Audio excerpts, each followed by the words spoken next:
আসসালামু আলাইকুম প্রিয় শিক্ষার্থী। আমরা এখন TD2 অর্থাৎ transmission and distribution of electric power 2 এই বইয়ের চ্যাপ্টার 1 এর নমিনাল টি মেথড সম্পর্কে জানব। নমিনাল টি মেথডের সূত্রগুলো এবং যেভাবে আমরা ম্যাথ করব এই বিষয়গুলো সম্পর্কে জানব। তো এখানে চিত্র দেওয়া আছে। আমরা জানি নমিনাল টি পদ্ধতিতে আমাদের মিডিয়াম দৈর্ঘ্যের ট্রান্সমিশন লাইনের মোট রেজিস্ট্যান্সকে দুই ভাগে ভাগ করে নেওয়া হয়। অর্থাৎ আমরা মধ্যবিন্দুতে আমরা ক্যাপাসিটেন্সটাকে কল্পনা করি। মধ্যবিন্দুতে ক্যাপাসিটেন্স থাকে এবং আমাদের যে মোট ইম্পিডেন্সটা আছে ইম্পিডেন্সটা প্রথম দিকে অর্ধেক এবং দ্বিতীয় দিকে বাকি অর্ধেক। অর্থাৎ আমাদের মোট ইম্পিডেন্সটাকে দুই ভাগ করে প্রথম প্রান্তের দিকে একটা ইম্পিডেন্স ধরা হয়, অর্থাৎ অর্ধেক ইম্পিডেন্স ধরা হয়, এবং শেষের প্রান্তে অর্ধেক ইম্পিডেন্স ধরা হয়। যদি আরেকটু সহজভাবে বলি, আমাদের এই ইম্পিডেন্সে অর্থাৎ Z/2 যদি এখানে টোটালটাকে জেড মনে করি, পুরো টোটাল লাইনের টোটাল ইম্পিডেন্সকে জেড মনে করি, তাহলে Z/2 এইটার মধ্যে দিয়া আমাদের রিসিভিং এর কারেন্ট প্রবাহিত হয়েছে এবং এই Z/2 আমাদের সেন্ডিং কারেন্ট প্রবাহিত হয়েছে এবং মাঝখানে ভোল্টেজ যদি আমরা V1 ধরি, তাহলে আমরা এইটুকুর ভোল্টেজ ড্রপ এবং এইটুকুর ভোল্টেজ ড্রপ এবং রিসিভিং প্রান্তের ভোল্টেজ এই তিনটা যোগ করলে হবে সাপ্লাই ভোল্টেজ। আবার যদি আমরা কারেন্টের কথা বলি, এখানে যেই রিসিভিং প্রান্তের কারেন্ট আছে এবং এখানে যে ক্যাপাসিটরের কারেন্ট আছে, এই দুটো যোগ করলে হবে আমাদের সেন্ডিং প্রান্তের কারেন্ট। তো এই ইকুয়েশনগুলো আমরা যদি লিখি তাহলে আপনি বুঝতে পারবেন। যদি আমরা প্রথমে লিখি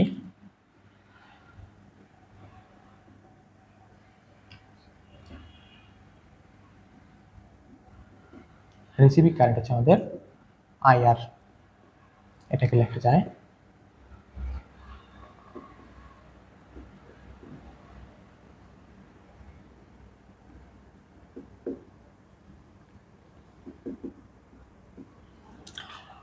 সেন্টিটা। এখন যদি আমরা রিসিভিং এর ভোল্টেজটাকে লিখি, যদি এটা একটু ভেঙে লিখি এটাকে, হ্যাঁ ঠিক আছে।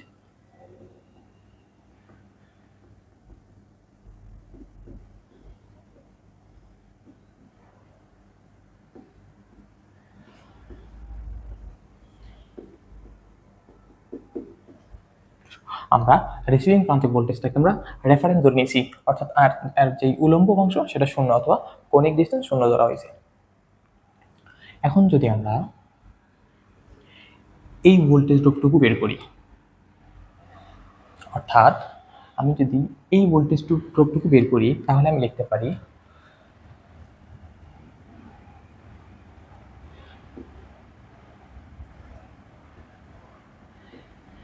ভোল্টেজ ড্রপ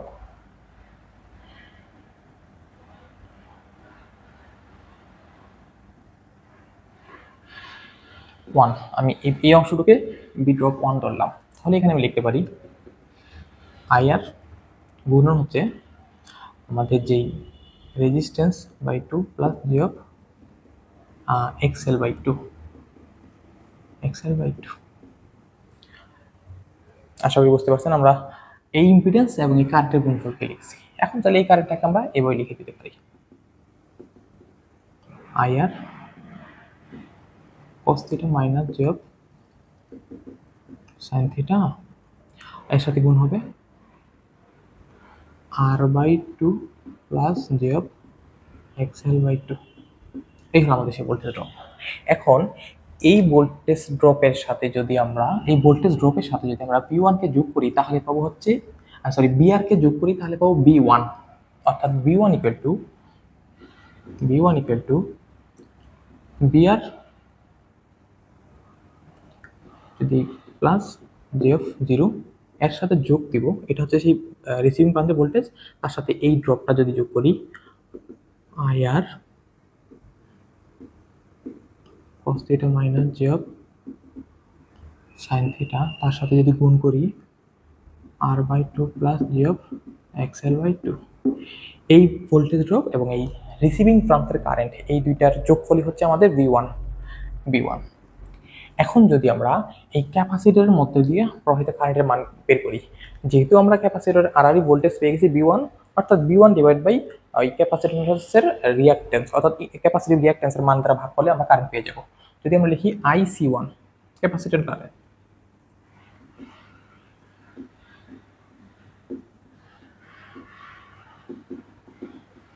আইসি, শুধু আইসি যদি একটাই আছে, তাহলে আমরা লিখতে পারি V1 ডিভাইডেড বাই হচ্ছে এক্সি, এবং এই এক্সিকে আমরা জানি V1 এক্সি মানে হচ্ছে 0 মাইনাস জে অফ এক্সি। তো এক্সিকে আমরা এখন লিখে দিব 1/2 পাই এফ সি। এটা যদি আমরা উল্টে লিখে দিই তাহলে এখানে চলে আসে হচ্ছে minus j of 2 pi f c V1। তাহলে এটা লেখা যায়। এখন এই কারেন্ট আর এই কারেন্ট এই দুটো যদি যোগ করি, অর্থাৎ এই কারেন্ট এবং এই শাখার কারেন্ট যোগ করি, তাহলে হলো আইএস, অর্থাৎ সেন্ডিং কারেন্ট।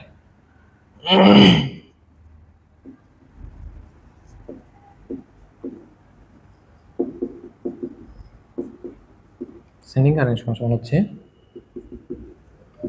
আইআর প্লাস আইসি।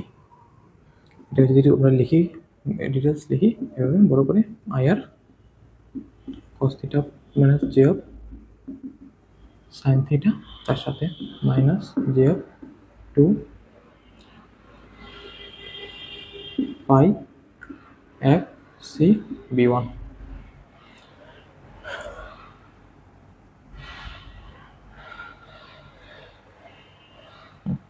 এখন যদি আমরা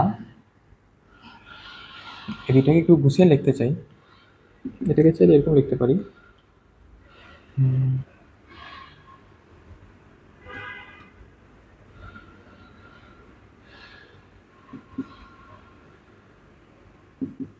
আইআর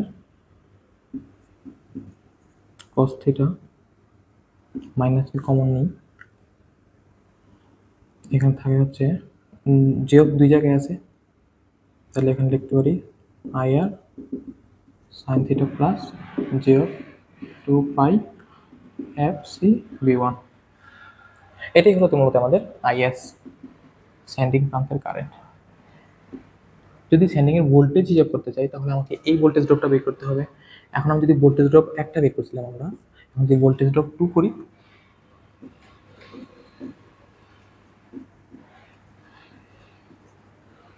টু হচ্ছে ভোল্টেজ ড্রপ 2,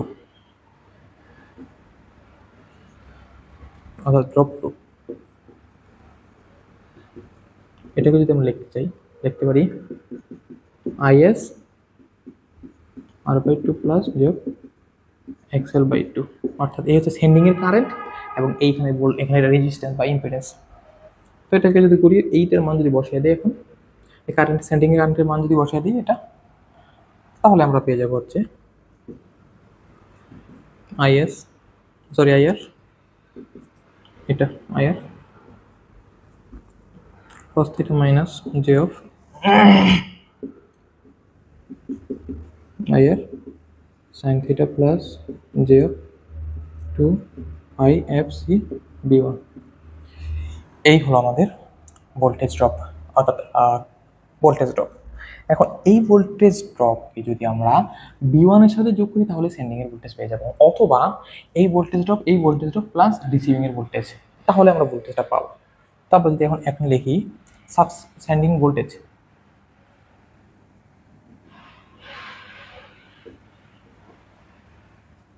সেন্ডিং ভোল্টেজ মান সমান আমি যদি লিখি, এটা একটা ভোল্টেজ ড্রপ এবং এইটা একটা ভোল্টেজ ড্রপ, এই দুটো ভোল্টেজ ড্রপ প্লাস রিসিভিং এর ভোল্টেজ, তাহলেও হবে।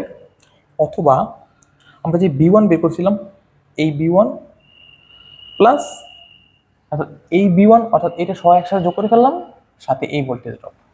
তাই আমরা খুব সহজভাবেই লেখার চেষ্টা করব, আমরা এই ভোল্টেজ ড্রপ এবং এই ভোল্টেজ ড্রপ এবং এই রিসিভিং এর কারেন্ট, এই রিসিভিং এর ভোল্টেজ এই তিনটা একবারে লিখবো। তাহলে আমরা লিখতে পারি হচ্ছে VR plus j of 0 receiving voltage, এবং এইখানের ভোল্টেজ ড্রপটা হচ্ছে এই যে IR R/2 plus j of XL/2 plus voltage drop হয়ে গেল is R/2 plus j of XL/2। এই হলো সেই ভোল্টেজ ড্রপ এই অংশেরটুকু, এই ভোল্টেজ ড্রপটুকু হচ্ছে এই অংশটুকু, এবং এই বিআর এটা হচ্ছে রিসিভিং এর ভোল্টেজ। তাহলে আমরা এখানে রিসিভিং এর ভোল্টেজ, সেন্ডিং এর ভোল্টেজ এবং সেন্ডিং এর কারেন্ট পাইলাম। এইগুলোই মূলত আমাদের অঙ্কে চাই, বা ভোল্টেজ রেগুলেশন বলেন অথবা পাওয়ার বের করতে চাই। এখন যে জিনিসটা করবো আমরা সেটা হচ্ছে ভেক্টর ডায়াগ্রাম। ভেক্টর ডায়াগ্রাম যদি ভেক্টর ডায়াগ্রাম আঁকতে চাই, একটু জায়গা কম আছে, যদি লেখার চেষ্টা করি, আমি চাইলে এই লাইনটা একটু মুছে দিলাম, এটা একটু মুছে দিলাম, তাহলে এখানে লিখতে সহজ হবে। এটাও সেম একই জিনিস। আপনারা যদি না লিখতে চান উপর লাইনটা লিখতে হবে। এখন যেটা করবো আমরা, সেটা হচ্ছে এটা হচ্ছে রিসিভিং এর ভোল্টেজ, রিসিভিং এর ভোল্টেজ। তাহলে এখন যেটা লাগবে, রিসিভিং এর কারেন্টও লাগবে। বললাম এটা রিসিভিং এর কারেন্ট আইআর। প্রথমে যেটা করতে হবে, এই রিসিভিং এর কারেন্ট অর্থাৎ রিসিভিং প্রান্তের কারেন্ট দ্বারা এই ড্রপটাকে বের করে নিতে হবে, অর্থাৎ রিসিভিং এর কারেন্ট। তাহলে এর সমান্তরালে একটা কারেন্ট যাবে, এই একটা কারেন্ট গেল, এটা হচ্ছে আমাদের সেই I R R by two, অর্থাৎ রেজিস্ট্যান্সের অর্ধেক। এটা যখন এদিকে নেই, এটা হচ্ছে সে আমাদের ভোল্টেজ ড্রপ, অর্থাৎ জেড বাই টু আই আর। অর্থাৎ আমি এই রেজিস্ট্যান্স এবং এইখানে ইন্ডাক্টেন্স ভোল্টেজ ড্রপ যেটা আছে I R XL by two, অর্থাৎ এই ইন্ডাকটিভ ভোল্টেজ ড্রপ এবং এই রেজিস্টিভ ভোল্টেজ ড্রপের সমন্বয় হচ্ছে আমাদের ইম্পিডেন্স, অর্থাৎ টোটাল এই পাঁচটা ভোল্টেজ ড্রপ। তাহলে আমরা যেটা পাবো সেটা হচ্ছে বি ওয়ান বলতে পারি, বি ওয়ান। এখন এইটুকু পর্যন্ত বি ওয়ান পেয়ে গেলাম, অর্থাৎ আমি এই ভোল্টেজ ড্রপের সাথে এই ইম্পিডেন্সের ভোল্টেজ ড্রপ যারা যোগ করে আমি বি ওয়ান পেয়ে গেছি। এটাকে যদি একটু স্পষ্ট করে লিখতে চাই, বি ওয়ান। এখন ভি ওয়ান থেকে একটা কারেন্ট গেছে, তাহলে আমাদের এখানে একটা কারেন্ট ধরে নিতে হবে, যেটা হচ্ছে আইসি ওয়ান, এই সেই আইসি, এবং এই আইসি এবং ওই কারেন্টের অর্থাৎ রিসিভিং কারেন্ট এবং এই আইসি, এই দুটোর যোগফলই হলো আমাদের আই অফ এস। এখন এখানে যে ভোল্টেজ ড্রপটা হবে সেটা এই কারেন্টের সমানুপাতিক হবে, এখান থেকে হবে। এই যে এই হলো সেই কারেন্ট, একটু নিচে হবে হয়তো, এই হলো সেই কারেন্ট রেজিস্টিভ ভোল্টেজ ড্রপ, এই হলো ইন্ডাকটিভ ভোল্টেজ ড্রপ। এটা হচ্ছে আইএস এক্সএল বাই টু, এটা হচ্ছে আইএস আর বাই টু। দুইটার যদি আমরা যোগ করি, ভেক্টর যোগ, এটা হচ্ছে সেই আইএস জেড বাই টু বলা যায়। এবং এই ভোল্টেজ ড্রপ আর এই ভি ওয়ান যখন যোগ করবো, এই ভি ওয়ান প্লাস এই ভোল্টেজ যোগ করবো, তখন আমরা ভোল্টেজ পাবো হচ্ছে সেন্ডিং এর মূল ভোল্টেজটা। তাহলে এখানে বলতে পারি এরকম যে সেন্ডিং এর ভোল্টেজ সমান সমান এখানে এই যে এটা হচ্ছে বি ওয়ান, এটা হচ্ছে বি অফ এস। অর্থাৎ এখানে একটা ভোল্টেজ ড্রপ হয়েছে ইম্পিডেন্সের কারণে, যেটা হচ্ছে রিসিভিং এর কারেন্ট দিয়ে, এইখানে একটা ভোল্টেজ ড্রপ হয়েছে যেটা সেন্ডিং এর কারেন্ট দিয়ে, এবং কি টোটাল দুইটা ভোল্টেজের ড্রপফল এবং রিসিভিং ভোল্টেজ, এটাই হচ্ছে আমাদের সেন্ডিং ভোল্টেজ, আর সেন্ডিং কারেন্ট হচ্ছে এটা। তাহলে এখন মধ্যবর্তী কোণ হচ্ছে এটা তাদের মধ্যে। তাহলে এটা হচ্ছে নমিনাল টি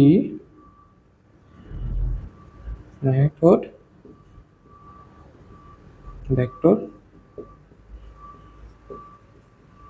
ডায়াগ্রাম। আশা করি বুঝতে পারছেন ভিডিওটা। দেখার জন্য ধন্যবাদ। আসসালামু আলাইকুম।